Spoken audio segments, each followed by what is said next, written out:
Assalomu alaykum hammaga. Bugungi navbatdagi elementimiz kislorod mavzusi bilan tanishamiz. Kislorod ruscha kislorod kislota tug'diruvchi degan ma'noni anglatadi. Atom raqami 8 bo'lgan kimyoviy elementdir. Kislorodning kimyoviy belgisi O. Kislorodning lotincha nomi oksigenum deb ataladi. 1772-yili Olmon kimyogari Karl William Ksheli tomonidan kashf etilgan. Kislorodda xarakteristikasiga keladigan bo'lsak, atom raqami 8. Bu yerda xatolik ketib qolgan. Atom massasi 16. Normal sharoitda kislorod gaz. Kislorodda rangi rangsiz. Klassifikatsiyasi metallmas. Elektromanfiyligi 3,5. Qaynash temperaturasi 90,2 Kelvin yoki -182,9 Selsiyda bo'ladi. Erish temperaturasi 54,8 Kelvin yoki -218,3 Selsiyda bo'ladi.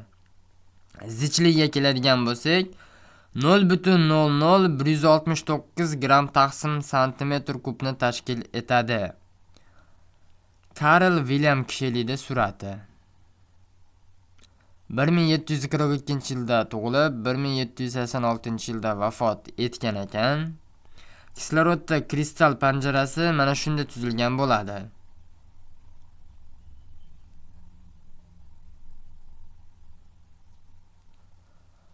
Bu yoqda ham ko'radigan bo'lsak, kislorod kimyoviy belgisi O. Tartib raqami 8, nisbiy elektromanfiyligi 3,5, atom massasi 16, elektron konfiguratsiyasi 2s2 2p4.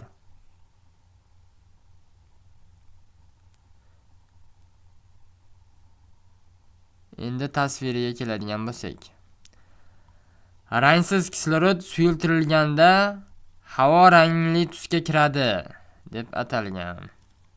Ko'rishimiz mumkin rasm orqali.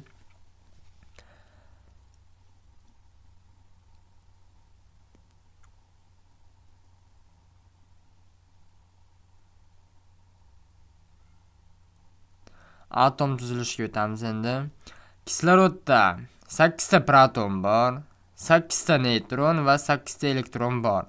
8 ta elektron pog'onalarda harakatlanadi. Mana shu qizillar elektron hisoblanadi.